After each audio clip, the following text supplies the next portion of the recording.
Things change, but Deer Park Natural Spring Water is a constant you can count on, bringing you the essence of home for 150 years and counting. Sourced from carefully selected springs, Deer Park Natural Spring Water has naturally occurring electrolytes for a crisp, refreshing taste. Find Deer Park Natural Spring Water at your favorite local retailer today. After 150 years, there's only one thing left to say. Deer Park, that's still good water. Conservative. Constitutional. It's the Andrew Cooperrider Show, keeping you informed on what's going on right here in Kentucky.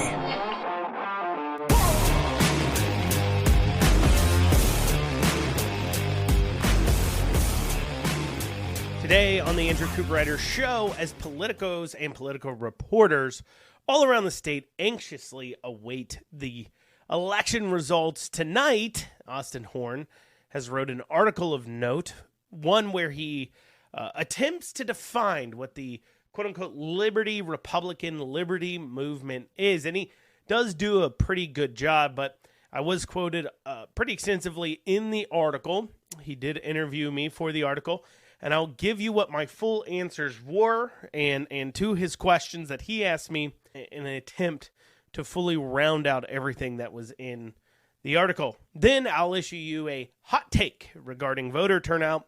It'll be pretty interesting. But first, this past Friday, there was a criminal incident that happened in the evening in Louisville. And maybe you have not heard about it. Maybe you haven't seen anything about this, because it would seem many people are completely unaware of what happened. Odd, too, because the incident involved an AK rifle. You know, as the liberals would call it, as the Democrats call it, a assault rifle. Now, normally you'd hear calls for gun control after such a thing occurs, but yet you're hearing no such calls. In fact, you're not really hearing a lot about this at all. Perhaps there's a few reasons why. Perhaps because it doesn't fit the media's narrative of what they want you to believe, what they want to be talking about, because they want to shape your opinion of the world you live in. Perhaps because it points to a complete failure by the justice system in Louisville. Perhaps because, well, it would lead to some uncomfortable questions that they don't want to answer. So what happened? Well, a man named Eric Brooks is accused of shooting a Corte Atkinson Jr. at his apartment at the City View Park apartment in the 1000 block of West Muhammad Ali Boulevard, according to an arrest citation.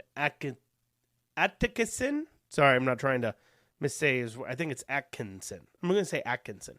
Atkinson Jr. was pronounced dead from multiple gunshot wounds just before 3 a.m. So that's the story. Oh, wait, hold on. Nope, that is not the story. I'm sorry, my notes are wrong. That's not the story from this weekend. I mean, it is the same person, actually. That is the same Eric Brooks, who is involved in this weekend's incident. But that story I just read about Eric Brooks being arrested for murder is from Eric Brooks circa 2017. See, despite Eric Brooks having been involved with this murder, he was ultimately had his charges amended, plead guilty to the facilitation of a murder instead of actual just murder. But that was 2017. No, this weekend, Eric Brooks was actually charged with drug crimes because, hold on. Nope, check my notes again. No, I'm wrong again. Eric Brooks was charged with drug crimes, but that wasn't Friday. That was a few years ago. Let me see if I can get this right. Okay. Eric Brooks was charged with escape and gun charges. Well, sorry, guys. My notes are all off. That isn't right either. You see, Eric Brooks was charged with that right around 2021. Technically, those charges probably fit Friday's incident too, but that isn't what happened. Now, perhaps you're getting the picture. Perhaps you're understanding the joke I'm making here. Eric Brooks has a rap sheet a mile long, including charges like facilitating murder, drug charges, gun charges, escape, reckless driving, and more. And all of those arrests and charges are since 2017. He has been arrested and charged in 2020, 2021, 2023, and this year. All those crimes committed in the last 7 years, and these are just the ones he's been caught actually doing, not what else he's done. So you may be asking, why is such a violent criminal involved in a story of what happened Friday? Because you'd think surely by now they would have thrown this piece of trash who literally has nothing of value to offer society clearly. Like, he is clearly not of value to society. He's not going to cure cancer, guys, okay? He's not, last 7 years are any indicator, and they are, because he's clearly not learning his lesson, as he just did something this past Friday. This isn't going to become a Nobel laureate, okay? He's not a human we need on the streets, period. He has long ago, in my mind, given up the right to walk freely, okay? So why isn't he locked away? Why isn't he locked away so the rest of us who actually care about human life, that actually care about providing value to the world we live in, why are we left to be terrorized? Well, that's the question. And that's the question that a woman is probably asking themselves in the hospital right now. Because you see, a shooting in St. Matthews occurred and she was the victim. Because on Friday, Eric Brooks picked up a AK-47, cut his tracking anklet he was on, shot a woman in St. Matthews, stole a car, wrecked it onto train tracks, then walked down Frankfurt Avenue in Louisville, down the middle of the road, and reportedly was yelling, Allah Akbar. And it was at that point that the police finally, after about 30 minutes, 45 minutes since the original shooting, came and arrested Eric Brooks for what is like the 20th time. And if any of the past behavior is an indicator, apparently they'll just let him back out again. So it probably won't be his last time committing a violent crime. Because here he goes again. Now, he may be understanding why the media is not exactly too eager beaver to cover this. Because if you go search for Eric Brooks right now, that's spelled A-R-I-C, Brooks, B-R-O-O-K-S,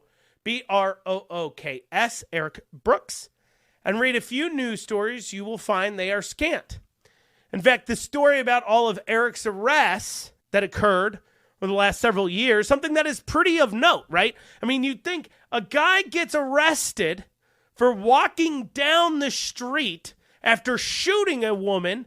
And, oh, by the way, while he was in the parking lot, he didn't just shoot the woman. He then started just spraying bullets everywhere in the parking lot with reckless abandonment for human life, was the testimony from one of the witnesses. Reckless abandonment for human life. You'd say, well, the fact that this man literally was arrested for murder in 2017, and along with a litany of other crimes that he's been found guilty of, will lead one to wonder, why is he out on an anklet?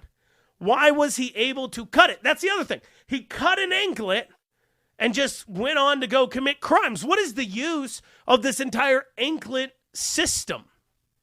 If we're going to sit there and issue people out, parole them out, let them walk the streets on an anklet, mind you, perhaps they shouldn't have been charged with escape before. Because remember, on his rap sheet is escape. They let a violent criminal out on an anklet. One arrested for escaping jail before. One with a proven track record of trying to get away from the police even when he's known to have committed a crime. They say, oh, just come on out, walk the street. So why aren't they covering this? Why is it so scant? Well, we will be covering a little bit more on that after this short break, because I know a lot of us already know the conclusion. A lot of us know why they have this standard, but it does bear repeating. We'll have that after this short break. You listen to the Andrew Cooperrider Show, your source for Kentucky politics. Want to reach out to the show? Feel free to email info@theandrewshow.com. This story actually came from a tip from a listener. So that tells you I do read the emails, and they do become important. They tipped me off to this incident, talking about how the news wasn't really talking about it. That led me to go digging and finding out everything I have about Eric Brooks. So we'll have more on that after this short. Things change, but Deer Park Natural Spring Water is a constant you can count on, bringing you the essence of home for 150 years and counting. Sourced from carefully selected springs, Deer Park Natural Spring Water has naturally occurring electrolytes for a crisp, refreshing taste. Find Deer Park Natural Spring Water at your favorite local retailer today. After 150 years, there's only one thing left to say. Deer Park, that's still good water.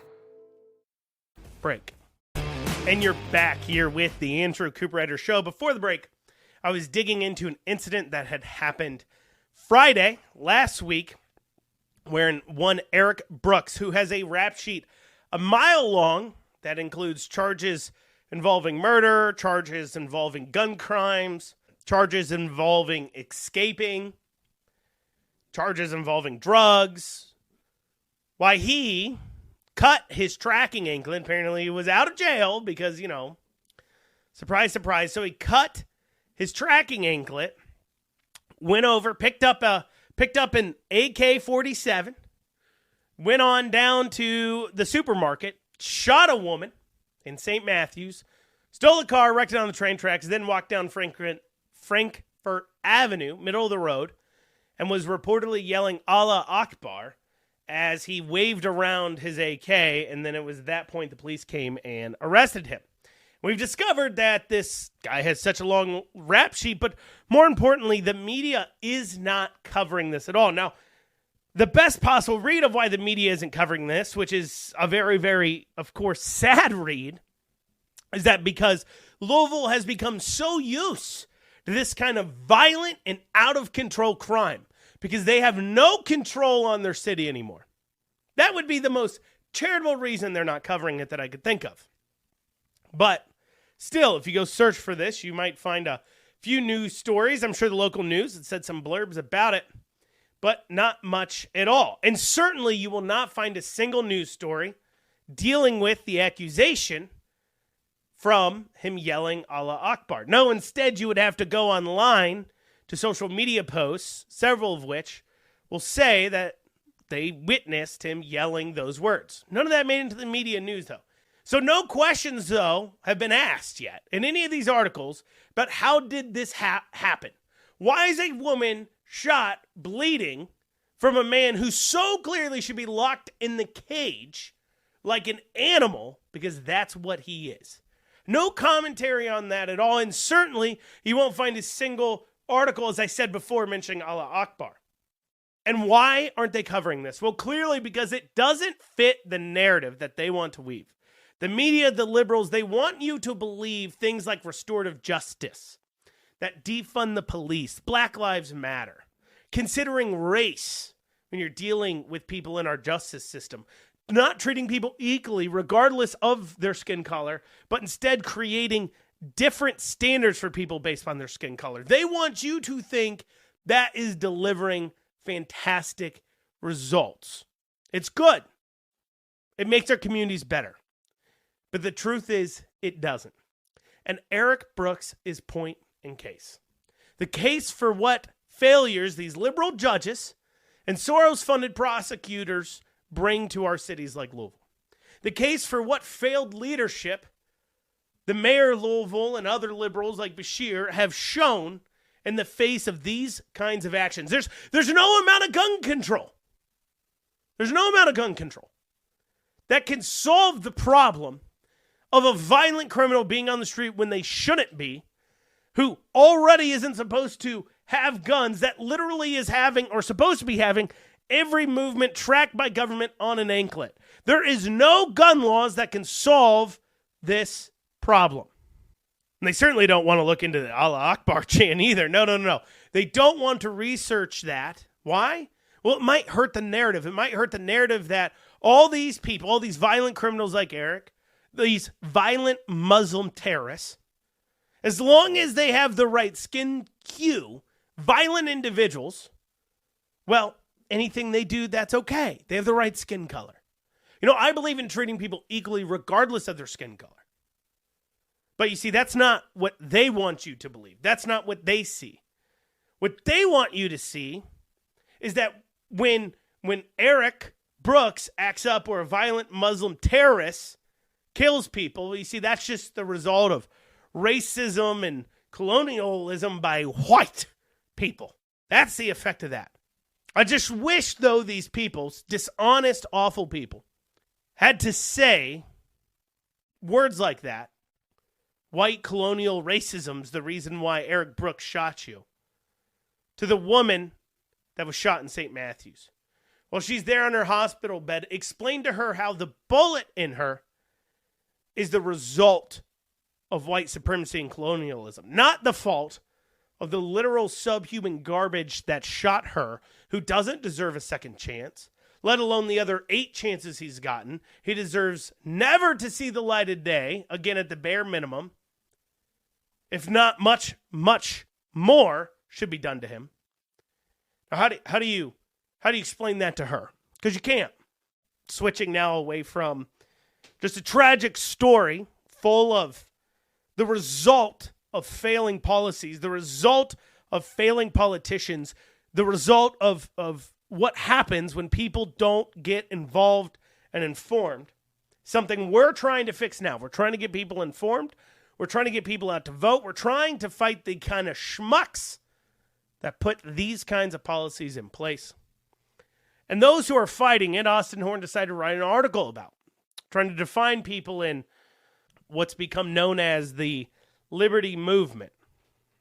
Well, he called me up on this article about a week and a half ago, asking me to talk to him about this thing called the quote-unquote Liberty Movement. Now, most of us in the Liberty Movement didn't per se name that ourselves. We haven't. One day, I never sat down and signed on a dotted line that said, I'm a part of the Liberty Movement of Republicans. Didn't happen. I simply said I'm for the Constitution. I said I'm for the Republican Party platform. I said I'm for our founding principles, and I'm against corruption and our tax dollars being wasted on tons of dumb things that are either inefficient or just not the role of government. But yet, because I fall into that line of thinking, I've been labeled a Liberty Republican. Now, I call myself a conservative Republican, but they like Liberty Republican, and I'm not offended by the word liberty, but I'm just a Republican. I'm just a conservative Republican. I'm exactly what Republicans are supposed to be.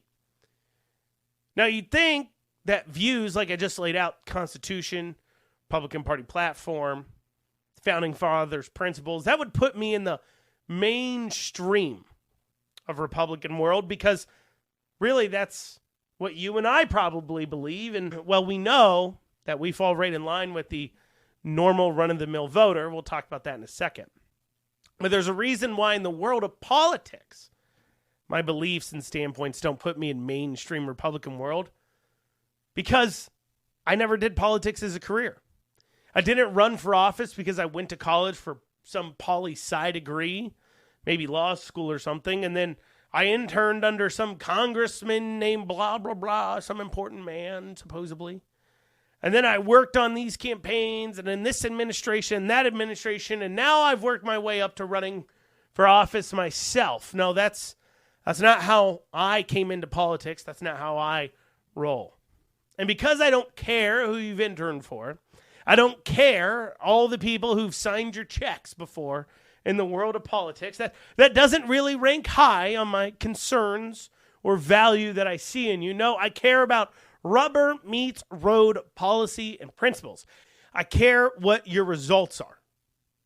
And for the more run-of-the-mill party man Republican, they care about results too, but not results around how many conservative priorities have you got done, or have you moved us in a more conservative direction? No. That's not what they care about, obviously, because those who've held office for an incredibly long time, those who've worked their way up through leadership, they're the ones pushing us off the cliff, or at least allowing the others to do so while they sit there and say, I'm too important to get involved in this. No, I care about those things. How far have you gotten? What's the net result for the people? Now, what the party man, not really conservative, but the party man Republican cares about is how much money did you raise? How can I use that for something to gather more power for people like myself? That's what they care about. And I guess because I'm a more typical Republican, because I believe in the same things you most likely believe in, I get called an outsider, some kind of outsider. Even though we know the vast majority of rank and file Republican voters agree with us. We know this to be true because what language do we see being used by the more liberal Republicans when they're running for office? Do you see candidates running mailers, talking about how great they are at getting government to work and how amazing it is that they gave Ford $410 million to build a battery plant for electric vehicles nobody wants? Do they run mailers about how you need to vote for them so they can continue to modernize the tax code? The actual words they will use when they're not running for office. Nope. What you see them using on language for their campaigning, for their mailers, for their TV ads, are things that the liberty conservative Republicans say. No, they run language on things that you and I agree in. Like we say we want to get rid of DEI. So they run a mailer claiming that's what they're doing, even though they clearly are not. They raise your taxes and then send a mailer claiming they're lowering them. They modernize the tax code, don't you know? And they hope you don't notice you have less money in your pocket so they can send you a piece of mail that lies about what they've done. They say the other guy's a rhino, even though privately, and a lot of times online even, they will confess they hate that term.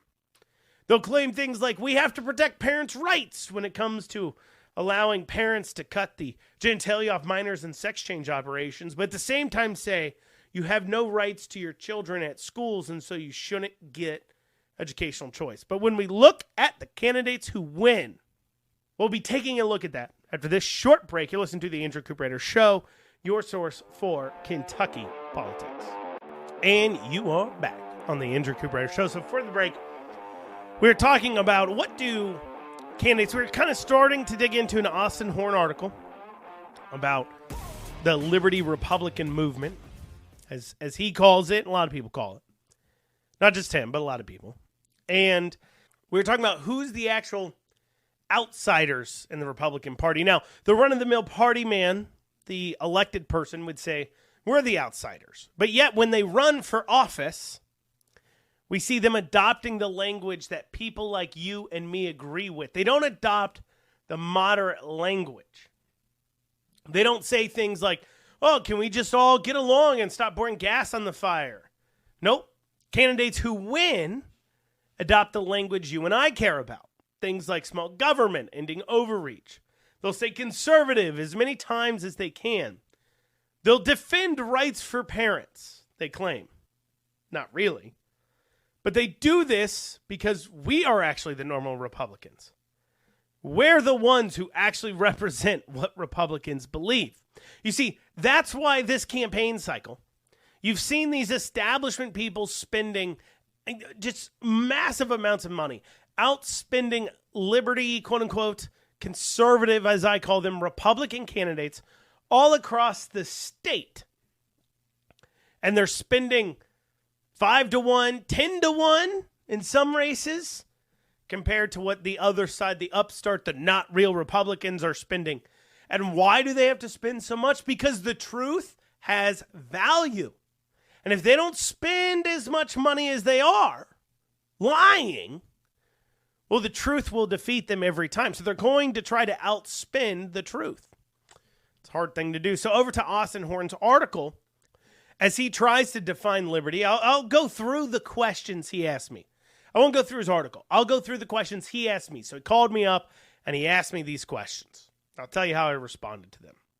He first asked, what is a liberty Republican or conservative Republican? What are the core principles and values it's based on? What holds it together? And for me, the principles that's based on are right there in the Constitution. They're right there in the Federalist Papers. They're right there in the party platform, right there in the state constitution. That's what I want my government to do, period. Now, Austin in the article essentially said the liberty movement is held together by its dislike of the establishment and leadership, which is partially true. because we are all united in our hatred of leadership, but that's because we're united against them because we're united around our principles that they fight against. Now, I'm going to give you an example. Taxpayer-funded lobbying. For those of you who are unaware, and I've talked about it on the show before, your government, your state government, literally hands out millions upon hundreds of millions of dollars to organizations like public universities, cities, counties. And those cities and counties take literally millions of those monies every year, and colleges too, take millions of those dollars every year and spend it hiring private lobbyists to then turn around and lobby the same people who gave them the funding to give them more funding, okay? That's taxpayer-funded lobbying. And every year, year after year, people, one of the representatives in the House will propose a bill to get rid of it. Felicia Rayborn normally. And every year, the bill doesn't move at all. Now, there's no Republican or conservative principle at all that defends the idea of tax dollars paying private lobbyists to lobby the legislators. There's none. Not a one. But yet, that bill dies because leadership every year refuses to move it. That's what I mean by they fight against our principles. That's what I mean by they fight against us. That's why we're united. Because we all agree on something like, yeah, taxpayer-funded lobbying is absolutely ridiculous. If you just heard about this practice for the first time as I was just now laying it out, you probably are like, yeah, that's so stupid. Why are we giving millions of dollars to lobbyists to turn around and lobby our government? What are we doing? Lobbying ourselves. What's going on here? Well, leadership, though, says, no, you can't pass that. No wonder why we're united to get rid of them, because they're united against our principles. Now, another question he asked was, how did I become a anti-establishment, liberty, conservative Republican? Well, I grew up in a more conservative household, just to be honest. Though we did, in the home I grew up in, we had a in-law suite where my dad's mother lived. So she had like her own separate kitchen, living room, bedroom, bathrooms, all that stuff. It was like a whole separate house that was attached to our house. And so she lived in that in-law suite. And my grandmother, love her, but my grandmother, no longer with us, was extremely liberal. Okay, and I'm not talking like maybe sort of kind of liberal. I mean, like every night she would watch Rachel Maddow, the lesbian. So it wasn't like I was hidden away from opposing viewpoints. Actually, quite the opposite. My parents didn't really watch Fox News, or at least I never heard them listening to it. They never really listened to Rush Limbaugh or talk radio. At least they never listened to it with me in the car, per se. They were conservative Christians, sure. They were definitely conservative, but they didn't really talk politics with me. The most politics I actually got was from Rachel Maddow. However, I have always still been a questioner and a thinker, and I love history. And time again in history, we see the follies of big government thinking that Rachel Maddow has. For an example, take Kentucky. Significantly, Kentucky always ranks last in the most amount of federal dollars received compared to federal dollars put out. For every dollar that the federal government collects in tax revenues off the citizens of Kentucky, Kentucky receives back somewhere around $2 and some change dollars of federal government aid. So we're quote-unquote not pulling our own weight. Now, liberals look at that and say that's because you've got a dirty conservative state and, you all want smaller government, but look at us. You need the big federal government to pay for you. You couldn't make ends meet. So hypocritical. But those people are idiots that don't know the history of Kentucky. You see, time and time again, Kentucky has been crushed by the boot of the federal government. Whether it was the banning of hemp from being able to be grown, that Kentucky, if it was its own country, would have been the second largest producer of hemp in the world at the time it was banned. Big cash crop. Whether it was tobacco and what the federal government did on tobacco that destroyed our tobacco industry, the crop that took over for hemp. Whether it was the 1990 Clean Air Act that killed the Kentucky coal industry and moved it out to Wyoming. Time and time again, the federal government has come in and passed some regulation or some law banning something that has destroyed and decimated the Kentucky economy. Something we know for a fact. For an example, you take the coal money. There was literally created a coal severance fund because they knew in 1990 when they started to do this that it would destroy the coal industry of Kentucky, destroying the economies. There's a tobacco settlement fund because they knew that the moves they made on tobacco at the federal level was going to destroy the tobacco industry in Kentucky. They knew from the get. So, those who know your history know that the federal government putting its boot on Kentucky is why Kentucky is unable to stand on its own 2 feet. Our legs have been broken by the federal government. And now what? We're supposed to eagerly thank them for a crutch?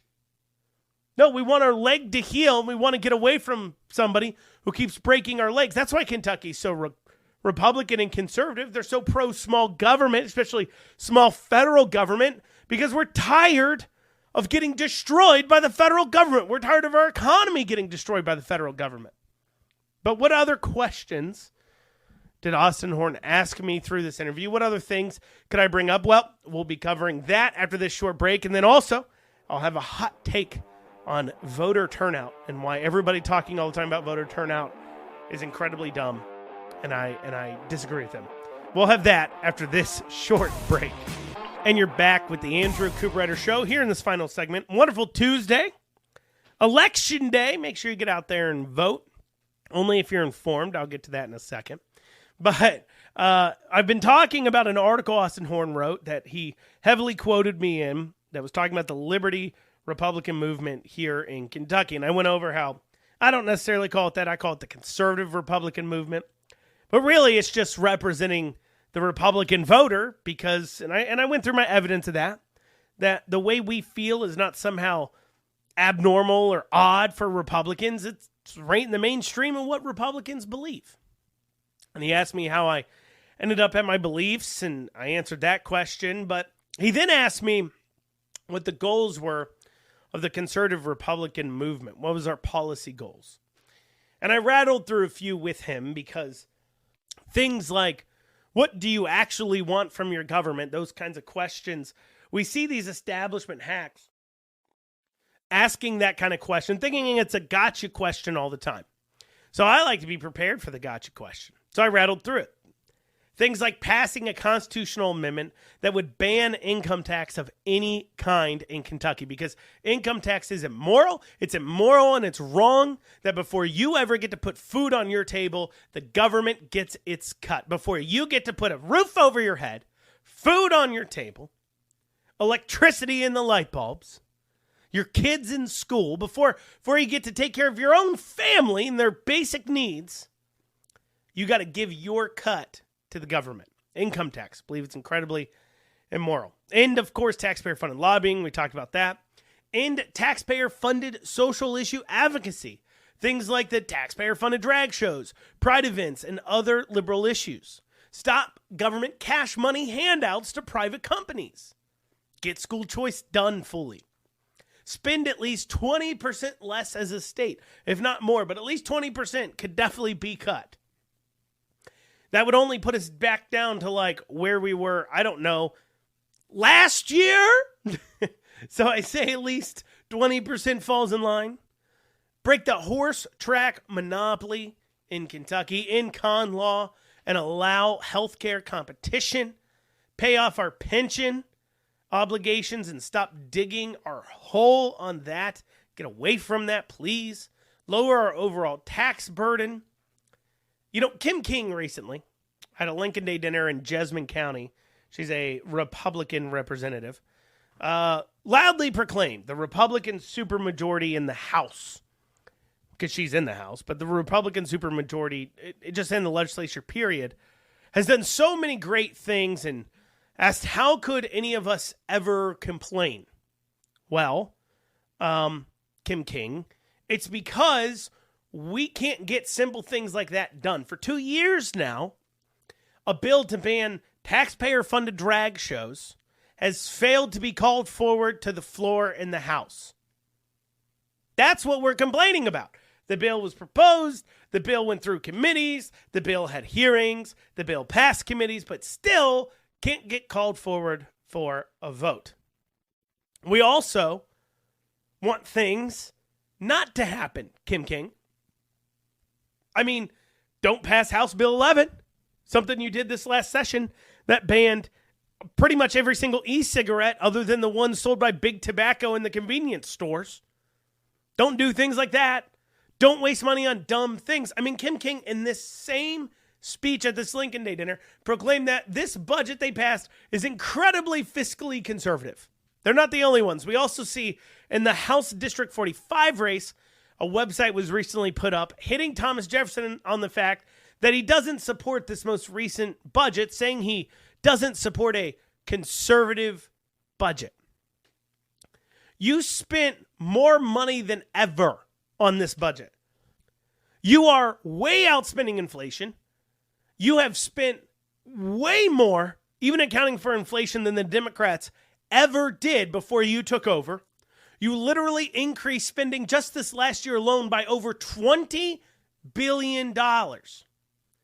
And in that budget, you're giving millions to places like the Louisville Opera House and others who are operating in the black already, who's already making a profit and funding leftist activism. You literally give them millions more. You're giving every single teacher $2,000 to go get a DEI training while you're claiming you want to defund DEI. Most fiscally sound budget ever? Give me a break. Give me a flipping break. That's not a conservative budget. She sits there and loudly proclaims it. They loudly proclaim that against Thomas Jefferson, taking down that rhino Killian Timony. They loudly yell about, oh, it's so conservative at the time the budget came out. And I was calling out how ludicrous it was. And I went through line item by line item. And I called out literally billions of dollars of spending that could be cut. Billions. And I told every one of my listeners at that time, they're going to claim that this is the most fiscally budget ever. And guess what they did? They made that claim with a straight look on their face, spending way past inflation, spending $20 billion more than they did the prior year. Over $20 billion. They sit there with a grin on their face, claiming this is such a conservative budget. What does conservative mean to you, Kim King? What does conservative mean to these people? I love Austin Horn trying to write an article about this, but Austin, maybe you should be asking people like Thayer, like Kim King, like David Osborne, like members of leadership, like David Meade and Stephen Rudy, and every single one of these people, especially the people on the budget committees, what fiscally conservative means to them when they're spending more money than ever. When they're spending $20 billion more, over $20 billion more. Way past inflation, as I said. And nobody's asking them, what is fiscally conservative? No, we get asked to defend our positions. We get called the non-mainstream Republicans. And nobody asks them, when you say this is the most fiscally conservative budget ever, and you're spending more than the Democrats ever did, even adjusted for inflation, can you explain this logic to us? Nobody ever asks them that. Nobody from the media does it, and I challenge them to do so, please. I'd love to see an article where Osborne and Thayer and Stivers and Meade and Rudy and all these people in leadership have to define what fiscally conservative means to them and then tell us how a budget spending more money than ever before is falling in line with that definition. Explain it to me. But they can't. They think you're dumb and stupid, and they don't want you to know, which goes into my final segment about voter turnout. We hear Michael Adams talk about voter turnout. We'll hear the news talk about how many people turned out to vote. You hear Republicans talking about, oh, we need more people to vote. You heard, it's funny, Ed Massey, when he lost 2 years ago, he's running again. Ed Massey, not Thomas Massey, Ed Massey up there in Northern Kentucky running against TJ Roberts. He ran 2 years ago, lost. And he goes, well, only 20% of the electorate turned out. That's why I lost. I need more people to turn out. When only 20% of the people turn out to vote, this is what's going to happen. They sit there lamenting the turnout. I tell you what, they're wrong. They're wrong. That tells you that they are up to no good. Anybody who sits there and says, I really need more people to turn out to vote, they're up to no good, because when more people turn out to vote, it means more people who aren't informed in elections are casting ballots. And those people showing up are relying on the mail they get, the ads they get, more than they're relying on their own ability to research an election, talk to people in the know, and understand what's going on. And that's who they want showing up to vote. Because they need those useful idiots to vote for them. And so that's why they lament turnout. I don't care about turnout. I don't want more people turning out. I want less people turning out. I want people who know what's going on. And I have a fix for this. You ready? Get rid of the names on the ballots. Make people, when they show up, have to write the name of the person they're voting for. So that way we don't end up with just absolute morons who look at elections, and I'm sure this isn't you all, so that's why I feel comfortable saying this, because I'm not talking to you all, who look at elections, don't know anything about the people in the race, and just checkmark random boxes. You and I both know that happens, and it needs to stop. Well, I'm anxious to see tonight's results. Make sure you tune in with us tomorrow to hear exactly how the day went. We'll have that back here tomorrow. We'll see ya. But you guys have a great day, and you're informed, so make sure you go out there and vote.